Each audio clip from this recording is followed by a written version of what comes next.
Joining us, he's a regular on BYU Sports Nation during the football season on the Deseret First Credit Union Hotline. His former BYU tight end and Super Bowl champion, Brian Billick. Brian, how you doing today? Good afternoon. So BYU, 1-5. We've been beating the same drum the last couple of weeks, looking for improvement, looking for turning a corner, looking for a win. Who knows if this is actually the week for that, but what do you think of this matchup with 1-5 BYU on the road at Mississippi State? Yeah, tough order. Obviously a talented team, and it's going to push BYU, particularly on the road, to do those things that we've been talking about for a while. Develop some of that consistency, the balance in the running and the passing game, conversions on third down. Yeah, it's going to be a tough stint for them to do that. But we also keep talking about what a young team this is, and that growth is eventually going to come. It's going to eventually show up. This is going to be a tough week for that to do. Were you ever part of a 1-5 team? And if so, what was that like? No, I can't say that I have. Obviously, I've had some tough seasons. My last year in Baltimore, we ended up being 5-11. Actually started out 4-2, I think, and then went on a tough stretch. So whether you start out that way, you end up that way, it's tough. It really is, because you think about it, whether it's college football or pro football, one game, one loss in football is the same as a 5-game losing streak in Major League Baseball. It's the same as a 10-game losing streak, in the NBA, it's the same as a 10-game losing streak in Major League Baseball. So think about that. You lose 4 or 5 in a row, now you're talking 30, 40 in a row, the equivalent of. That's tough. It's tough on the psyche, and you have the entire week to have to dwell on it. So this is going to be a challenge for the coaches, the entire team, to work through it, to stick together. Again, the outcome in terms of what it may show this year, it's as much about the character of the team and what we would build and how it would show up even more next year than this year. As a motivator of a large group of people in this situation, as a head coach in the NFL or Kalani Sitake's situation with BYU, how do you play a different note or take a different angle after you've lost a few games in a row to try and motivate the guys and give them a sense of motivation, even though you've tried a few things and that haven't worked? What do you do in that situation as a head coach? Well, you just keep rolling through them. For the head coach, obviously you got to keep touch with everybody on the team. But more importantly, you got to make sure that your assistant coaches, the equipment guy, the trainers, that they're monitoring where your team is as well. And particularly, and this is the NFL, these are young people. And so you have to help them to understand where they're at in this progression, how it's going to happen. These are the trials and tribulations you're going to face in your life. You need to make it a teaching opportunity for them. NFL, a little bit different. It's winning, losing, that's the business side of it. But in the college game, even though that part of it exists, you got to hold on to the teaching elements of what you're going through, even if it doesn't turn into a win. Talking with former BYU tight end and Super Bowl champion Brian Billick on the Deseret First Credit Union Hotline. From a head coach's perspective, what goes into the decision to possibly pull a starting quarterback if he's struggling? Tanner Mangum's going to get the start. True freshman Joe Critchlow is the backup. What goes into making that decision if you get to that point? Well, it's really almost an organizational opinion, because it affects everything on your football team. And you have to have the parameters going in. You don't want it to be an emotional decision during the course of a game. So you got to visit with your coaches and get a sense of, okay, we realize we're having a tough stint here. What would be the circumstances? So that you, just like anything in a game plan, you want to be prepared for what's going to present itself. If this happens, then we got to think about making the change or not making the change.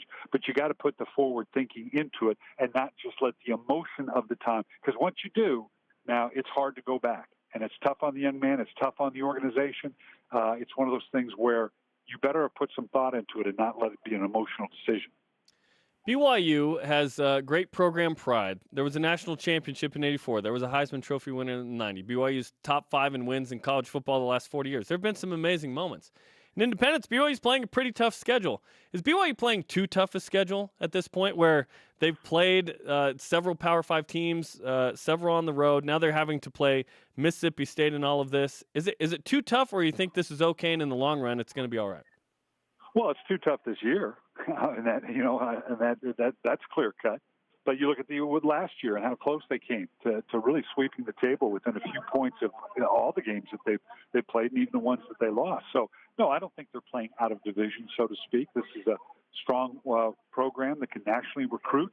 they're having a tough run of it right now, and these young players will get older, but I wouldn't advocate that all of a sudden. Yeah, I mean, you got a schedule for success to a degree, but it's not like they need to fall back into the other divisions. When we began this season, when you look at the schedule and you play the win-loss game, after this game in Mississippi State, you looked at 6 games that you said, okay, BYU should win all of those 6 games. Is it unreasonable to think that a team that right now has lost 5 in a row, depending on tomorrow, could have lost 6 in a row, that you could go from losing 6 in a row to winning 6 in a row? How reasonable is that? Well, I don't know if it's reasonable, but it's certainly possible. And like I said, the youth begins to grow, the level of competition that you're playing, just because that's the way the schedule panned out. It's in the NFL, there's always going to be that team that finishes the season strong, wins 4 out of 5, 5 out of 6, after having a tough early part of the season, that they use as a springboard to go forward. So that's something, even though obviously the personnel changes to a degree, this young team, and for the most part, is going to be intact. That's something they can build on, and certainly a worthy challenge. Brian Billick, former BYU tight end, Super Bowl champion with the Ravens, is on BYU Sports Nation. Let's talk about some of the BYU guys in the NFL. Who is sticking out among the former Cougars in the league to you? Well, Ziggy Ansah's having a great year. Obviously, Detroit has been up a little bit and down, I should say. But he is showing a presence on the outside, getting back and being healthy. Obviously, Sorensen is becoming a larger and larger role in New England. I'd like to have seen Jamal Williams get more of an opportunity, but this other young man, Cook, seems to have stepped up into that role and had a great week last week in Green Bay. So, but it's early in the season, and there's still a lot of growth for these young players, all relatively young, as they're and obviously Van Noy in New England, rather I should say, Sorensen in Kansas City. Kansas City being a very good team right now, and Van Noy, they're going to get better defensively, and I think you're going to see them rebound a little bit here in New England. There's certainly a lot of stories going on in the NFL. What's the most interesting story in the National Football League to you right now? Well, the Alex Smith, not turning the corner, but having that more explosiveness to what they're doing right now. And they're an awful good-looking football team. You got to love Carson Wentz and what he's doing now in Philadelphia. He is really in that second year taking that huge leap. You look at a running back like Fournette and what he's doing to the Jacksonville Jaguars. So outside of Kansas City and that undefeated team so far, there are a lot of good football teams with a lot of good a lot of football left to play. A lot of it driven by a lot of young players like Carson Wentz, like Jared Goff in L.A. I think he's going to be one worth watching and continue. You talk about young people getting better. We're definitely seeing the upside on him as well. So a lot of interesting stories and a lot of football left to play in the National Football League. Still wide open. I'm not a bettor, but if I were, I'd have a tough time putting money on any one team to say this is definitively going to be the team. Follow him on Twitter at Coach Billick. Follow him on Facebook as well, and watch him Wednesday nights on the NFL Network. Let's end with this. It's Friday the 13th. Do you have any superstitions, things you had to or couldn't do in the NFL? Yeah, superstition. Don't lose, because if you lose, you get fired. I try to stay away from that. You know what? I'm not. And in football, we don't call them superstitions. We just call them routines. I never had superstitions, but I did have routines that I made sure I did every single week. For example? For me, it's silly. Whenever I'm at the football field, I go and walk from one goal line to the other. Now, I don't know why, just kind of looking at the film, but that was just kind of, that was my routine. Go out, see what the field was, see what the temperature was.